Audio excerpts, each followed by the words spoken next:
अस्सलाम वालेकुम जी। आज हम चैप्टर नंबर 7 शुरू करेंगे जिसका टाइटल है वेक्टर्स। फिज़िक्स, मैथमेटिक्स और इंजीनियरिंग में हमें दो तरह की क्वांटिटीज़ का सामना करना पड़ता है। एक कहलाती हैं स्केलर्स और दूसरी कहलाती हैं वेक्टर्स। स्केलर क्या होता है? एक ऐसी क्वांटिटी जो सिर्फ मैग्नीट्यूड रखती है, जिसकी कोई भी डायरेक्शन नहीं होती। एक quantity which possesses only magnitude is called as the scalar. जैसे आप length, time, speed, work etcetera, ये सारे के सारे जो हैं स्केलर्स के क्वांटिटीज़ हैं। इसी तरह से वेक्टर क्वांटिटी होती है, उसमें क्या एडिशनल होता है, वो मैग्नीट्यूड के साथ साथ डायरेक्शन भी रखती होती है। कोई भी ऐसी क्वांटिटी जो मैग्नीट्यूड भी रखे, यानी लेंथ भी रखे और साथ में डायरेक्शन भी रखे, is known as the vector quantity. For example, आप डिस्प्लेसमेंट देखते हैं, वेलोसिटी है, एक्सेलरेशन है, वेट है, फोर्स है, मोमेंटम है, ये सारी क्वांटिटीज़ जो हैं those are known as the vector quantities. उसके बाद है geometrical representation of a vector is denoted by this one, कि आप कहीं ना कहीं से स्टार्ट लेते हैं, that point is known as the initial point, और जहाँ पे आप रुकते हैं जाके, that point is known as the terminal point. हर वेक्टर का एक इनिशियल पॉइंट होता है और एक उसका टर्मिनल पॉइंट होता है। लेकिन अगर यही इनिशियल पॉइंट जो है ओरिजिन पर आ जाए तो हम उसी वेक्टर को पोजीशन वेक्टर भी कह देते हैं। याद रखें, कोई भी वेक्टर डिनोट किया जाता है by the letter A B C, कुछ भी लिख दें, नीचे उसके बार डाल देते हैं या ऊपर डाल देते हैं। ये अलामतें हैं उसको डिनोट करने के लिए। कुछ ए लिखते हैं, ऊपर बार डाल देते हैं, कुछ ए लिखते हैं, नीचे बार डाल देते हैं, लेकिन ये दोनों ही सेम है। लेकिन अगर आप बार नहीं डालेंगे, सिर्फ ए लिखेंगे, इसका मतलब है आप मैग्नीट्यूड की बात कर रहे हैं, स्केलर की बात कर रहे हैं, एक नंबर की बात कर रहे हैं। Is it clear? ओके। तो वेक्टर के लिए ज़रूरी है कि आपने उसके साथ बार भी लगाना है और उसकी डायरेक्शन को भी आपने बताना है कि यहाँ से लेकर वहाँ तक था।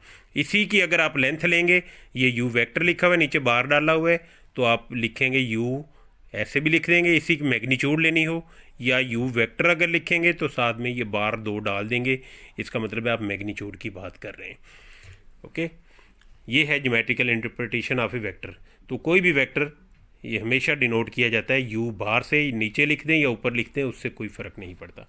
उसके बाद है नॉर्म या लेंथ ऑफ ए वेक्टर। वो मैंने आपको बता दिया कि यू बार, दोनों तरफ वेक्टर डाल के दोनों तरफ बार डाल दें तो वो आपके पास यू डाल दें सिंपल, तो वो एक मैग्नीट्यूड आपके पास आ जाती है। अगर ए बी वेक्टर है, जैसे ये इनिशियल पॉइंट ए था, टर्मिनल पॉइंट बी था, इसको वेक्टर की फॉर्म में लिखेंगे तो ए बी वेक्टर लिख देंगे, ऊपर ये वेक्टर की अलामत डाल दी। कुछ ऐसे डाल देते हैं, कुछ वैसे ही लिख देते हैं, ए बी लिख के सिंपल ये ऊपर बार डाल देते हैं, इसका मतलब भी वेक्टर ही है, ऊपर वेक्टर की अलामत डाल दी आपने। अब इसकी मैग्नीट्यूड लेनी है तो दोनों तरफ बार डाल दें, या सिर्फ ए बी लिख कर कुछ भी ना डालें तो ये भी उसकी मैग्नीट्यूड को डिनोट करेगा। अब यूनिट वेक्टर क्या होता है? यूनिट वेक्टर एक ऐसा वेक्टर होता है जिसकी मैग्नीट्यूड जो है वो 1 होती है। तो उसको डिनोट करने का तरीका होता है, यू के ऊपर हैट डाल देते हैं, ये हैट डला हुआ आपको नज़र आ रहा है, यू ऊपर हैट डाल देते हैं, नीचे फिर डालने की ज़रूरत नहीं होती, ये गलती से मिसप्रिंट हुआ है। तो ये इक्वल किसके होता है? You vector over its magnitude. तो जब भी आपके पास कोई स्केलर नंबर है तो उसकी मैग्नीट्यूड तो हमेशा वही नंबर रहेगा। जैसे नीचे ये आपको नज़र आ रहा है कि यू लिखा हुआ है, ये यू मैग्नीट्यूड है, तो इसकी मैग्नीट्यूड लेंगे तो ये ही रह जाएगी आपके पास। ऊपर वाले की सिर्फ आपको मैग्नीट्यूड लगानी पड़ेगी। जब इसकी मैग्नीट्यूड लेंगे, इधर भी मैग्नीट्यूड आ जाएगी, ये कट के आपके पास 1 रह जाएगा। तो स्टैंडर्ड यूनिट वेक्टर आपके पास क्या होते हैं? आई यूनिट वेक्टर होता है, इसके ऊपर हैट डाल दें। इसी तरह जे यूनिट वेक्टर होता है, इसके ऊपर हैट डाल दें, और के यूनिट वेक्टर होता है, इसके ऊपर हैट डाल दें। ये आपके पास स्टैंडर्ड यूनिट वेक्टर्स होते हैं। तो ज़ीरो वेक्टर कौन सा होता है? कि एक ऐसा वेक्टर जिसका टर्मिनल पॉइंट और इनिशियल पॉइंट सेम हो, वो कहलाता है ज़ीरो वेक्टर। उसकी लेंथ जो है आपके पास ज़ीरो हो जाती है, क्योंकि स्टार्टिंग पॉइंट भी वही है और टर्मिनल पॉइंट भी वही है। तो उसे डिनोट ऐसे करते हैं, A B bar is equal to zero vector. ये वेक्टर के लिए अलामत है, आइंदा से मैं इसे वेक्टर ही पढ़ूंगा। नेगेटिव ऑफ ए वेक्टर क्या होता है? आप सिर्फ माइनस साइन साथ में लगा देते हैं। ये याद रखें, आप सिर्फ उसकी अलामत बदलते हैं, उसकी लेंथ नहीं चेंज करते। इसका मतलब है ए बी वेक्टर की लेंथ और माइनस ए बी वेक्टर की लेंथ जो है सेम होगी, सिर्फ आप डायरेक्शन उलटते हैं कि एक आपके पास इधर को डायरेक्शन है, दूसरा वही वेक्टर जो है इस साइड पे चले जाता है, इसकी लेंथ आप चेंज नहीं करते। इसलिए माइनस ए बी वेक्टर हो या ए बी वेक्टर हो, उसकी लेंथ जो है सेम रहती है। ये आपके पास लिखा हुआ है। ओके, फिर है आपके पास कि दो वेक्टर इक्वल कब होते हैं, इक्वल टू वेक्टर्स, दो वेक्टर ए बी और सी डी कब इक्वल होते हैं, जब A B magnitude is equal to C D magnitude के इक्वल आ जाए, यानी उनकी लेंथ सेम होगी तब वो इक्वल वेक्टर्स आपके पास होंगी। पैरेलल वेक्टर कौन से होते हैं कि एक वेक्टर को आप दूसरे किसी स्केलर के मल्टीपल से लिख सकें। A B vector can be written as minus A B vector, direction उलट दें, ये दोनों पैरेलल हैं। इसी तरह से किसी कांस्टेंट से मल्टीप्लाई कर दें, 3/2, 4 से मल्टीप्लाई कर दें, 5 से मल्टीप्लाई कर दें, यानी उसकी लेंथ बढ़ जाएगी लेकिन वो उसके पैरेलल ही रहेगा। ये 3/2 है, इसकी लेंथ कम होगी, बढ़ गई है, बल्कि आधी लेंथ बढ़ गई है, 1.5 होता है ये, तो इसकी लेंथ बढ़ जाएगी आपके पास। तो दो पैरेलल वेक्टर जिनकी डायरेक्शन उलट भी हो या सेम हो लेकिन वो कांस्टेंट के मल्टीपल से लिखा जा सके, वो दोनों वेक्टर जो हैं पैरेलल कहलाते हैं। उसके बाद है ट्रायंगुलर लॉ। क्या होता है, आपके पास दो वेक्टर हैं, ए बी है एक और दूसरा है बी सी, और फिर आपका इनिशियल पॉइंट से ही लें ए सी वेक्टर, तो आपके पास u प्लस वी जो है A B plus B C is equal to A C, ये रिजल्टेंट वेक्टर कहलाता है। क्लियर।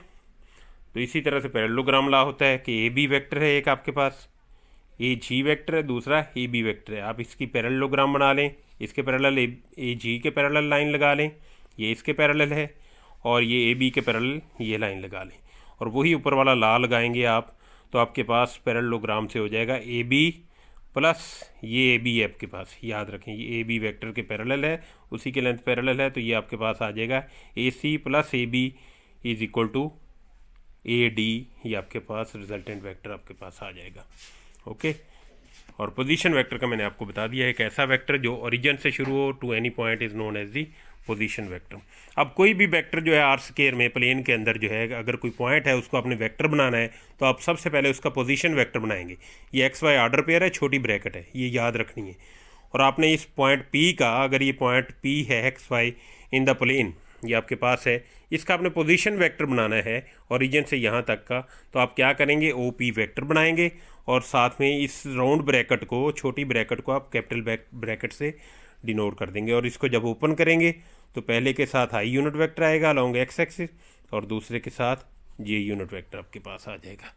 और ये इसकी रिप्रेजेंटेशन है आगे, आई यूनिट वेक्टर 1 0 होता है, जे यूनिट वेक्टर 0 1 होता है 2 डायमेंशनल स्पेस में।